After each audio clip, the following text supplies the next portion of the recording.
आप समझ सकते हैं कि कल जो हमारी बेटियां, हमारे खिलाड़ी अपने मेडल लेकर हरिद्वार पहुंचे,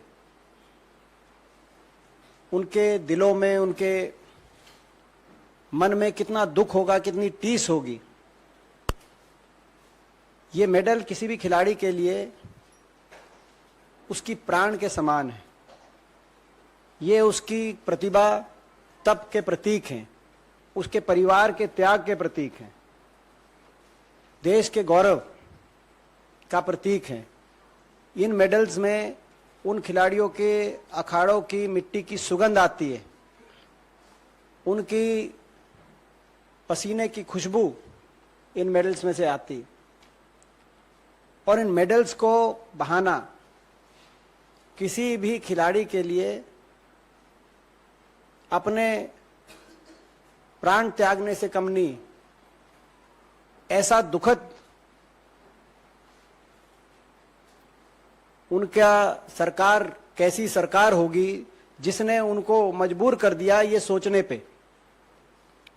कितनी असंवेदनशील सरकार, निर्दयी सरकार, जुल्मी सरकार, जिस सरकार से उनको न्याय की उम्मीद तक नहीं थी और वो वहां पहुंच गए। मगर उससे बड़ा सवाल हम पूछना चाहते हैं माननीय प्रधानमंत्री जी से और सरकार से कि सरकार की तरफ से अपील तक नहीं की गई। जो मंत्री, प्रधानमंत्री जी से लेकर खेल मंत्री तक जो मेडल आते थे तो इनके साथ तस्वीर खिंचाने के लिए एक के बाद एक लाइन लगा देते थे, वो आज अपील तक नहीं करी उन्होंने। दुनिया में क्या संदेश गया आप अंदाजा लगा सकते हैं। उन्होंने ये भी नहीं कहा कि आपके साथ न्याय होगा, हम निष्पक्ष जांच कराएंगे, ऐसा मत करिए। यानी कि एक संदेश गया कि आपको तो खिलाड़ियों से ही नहीं, आपको तो इन मेडल से भी घृणा है।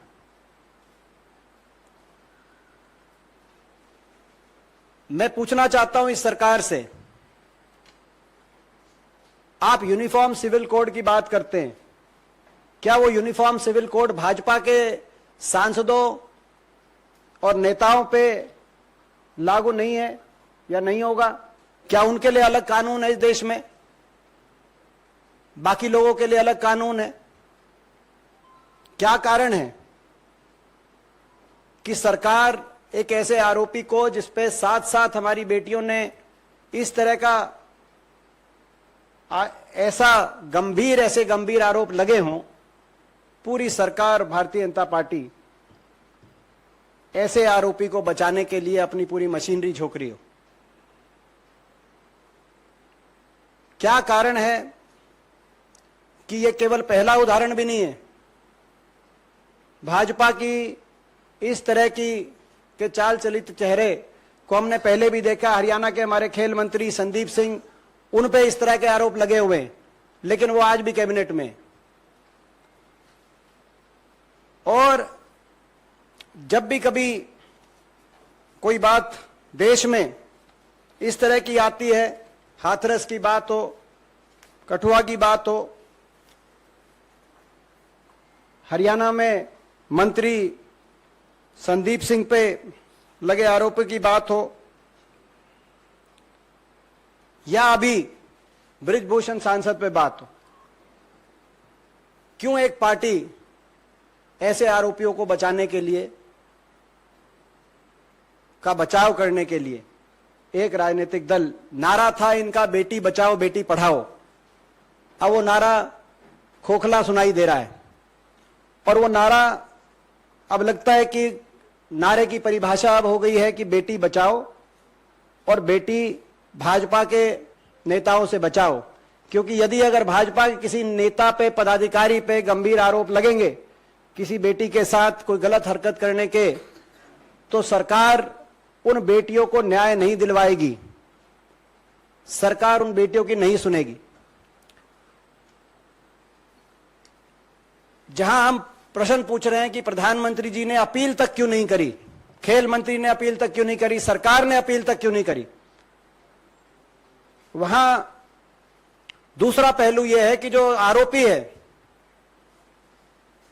बृजभूषण सांसद, भाजपा सांसद, उनका एक बयान आया कि ये मेडल तो 15 रुपए में मिल जाते हैं, 15 रुपए में। अगर ऐसा है तो ये देश और कांग्रेस पार्टी जितने वो कहेंगे हम उतने रुपए उनको दे देते हैं, तैयार हैं, वो मेडल खरीद के दिखाए, ओलंपिक के मेडल। क्या कारण है कि आज देश की आजादी से अब तक 23 इंडिविजुअल मेडल आए, देश के 23 इंडिविजुअल मेडल। इन 23 इंडिविजुअल मेडल में से 11 अकेले हरियाणा प्रदेश के मेडल हैं। आज आप बेटियों के न्याय दिलाने के प्रश्न को राजनीतिक, प्रादेशिक, धर्म, जाति की परिभाषा से, दृष्टि से के आधार पर देख रहे हैं। ये देश, भारत देश वो देश है, हमारी देश की संस्कृति वो संस्कृति है। यहां हर बेटी की इज्जत पूरे देश की इज्जत है। यहां पे अपने दुश्मन की बहन बेटी को भी अपनी स्वयं की बहन बेटी के रूप में देखा जाता है। ये वो देश है। और किसी बेटी की इज्जत को किसी प्रदेश की, धर्म की, जाति की, भाषा की या राजनीति की दृष्टि से नहीं देखा जा सकता। और कोई बेटी अगर न्याय की गुहार करे, उसको न्याय दिलाना राज धर्म की परिभाषा है। ये वो देश, यही वो देश है।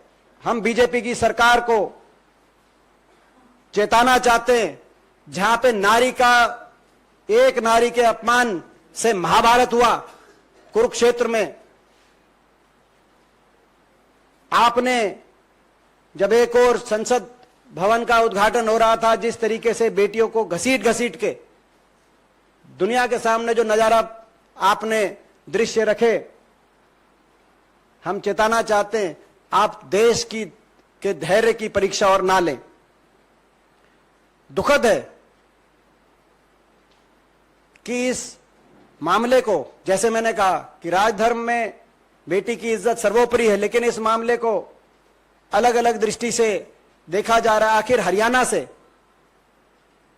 अगर हरियाणा की बात करते हैं, क्या हरियाणा की बेटियों की इज्जत और हरियाणा की बेटियों को न्याय इस देश में नहीं मिलेगा? आखिर क्यों खिलाड़ियों से, मेडलों से ये इतनी घृणा कर रहे हैं? गौरवशाली इतिहास है हरियाणा प्रदेश का। बॉक्सिंग में मैं एक उदाहरण देना चाहता हूं। 23, जैसे मैंने कहा कि 23 हमारे देश के इंडिविजुअल मेडल आए आज तक, जिसमें 11 हरियाणा के आए, हरियाणा के खिलाड़ी लेके आए। हमें गर्व है इस बात पे। मगर वो हरियाणा खिलाड़ी नहीं थे, देश का तिरंगा हाथ में लेके मेडल लेके आए। जनगण मन का की गूंज दुनिया के कोने कोने में गई। बॉक्सिंग का मेडल बैठे हमारे आइकन देश के हमारे भाई विजेंद्र लेके आए। रेसलिंग, महिला रेसलिंग की पहली मेडल हमारी बहन साक्षी मलिक लेके आई। बैडमिंटन की पहला मेडल हमारी बहन हरियाणा साइना नेहवाल लेके आई। जेवलिन के पहले मेडल हमारे भाई नीरज चोपड़ा लेके आए। वेट लिफ्टिंग की पहली मेडल मलेश्वरी बहन यमुनानगर से हमारी बहन लेके आई। और हॉकी के भी जो मेडल हैं उसमें ज्यादातर बड़ी संख्या में हरियाणा खिलाड़ी हर टीम में। और मैं इनको भी बताना चाहता हूं, ये जो खेलो इंडिया का ढोल पीट रहे हैं, 2 ओलंपिक खेल हुए हैं इनके शासनकाल में, 2016 में और 2020 में। 2 ओलंपिक खेलों में 8 इंडिविजुअल मेडल आए हैं। 8 में से 4 अकेले हरियाणा के खिलाड़ी लेके आए हैं, और जिसमें से 3 कुश्ती के खिलाड़ी, कुश्ती खेल से संबंधित हैं। अगर आप इनको कुछ मान ही नहीं रहे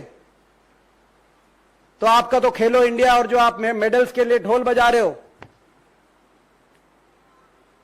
वो तो सारे नारे आज धरे के धरे रह गए। देश के दिल में बहुत दर्द है कि प्रधानमंत्री जी ने अपील तक करना ठीक नहीं समझा। ये कह सकते थे कि निष्पक्ष जांच होगी और न्याय मिलेगा। आप मेडल्स को यूं गंगा में बहाने के बारे में मत सोचिए। आप भी देश की बेटी हो, मगर इतने भी शब्द प्रधानमंत्री जी, खेल मंत्री जी या बीजेपी के किसी प्रवक्ता के मुंह से भी नहीं आए। ये अहंकार है, ये अहंकार की परिभाषा है।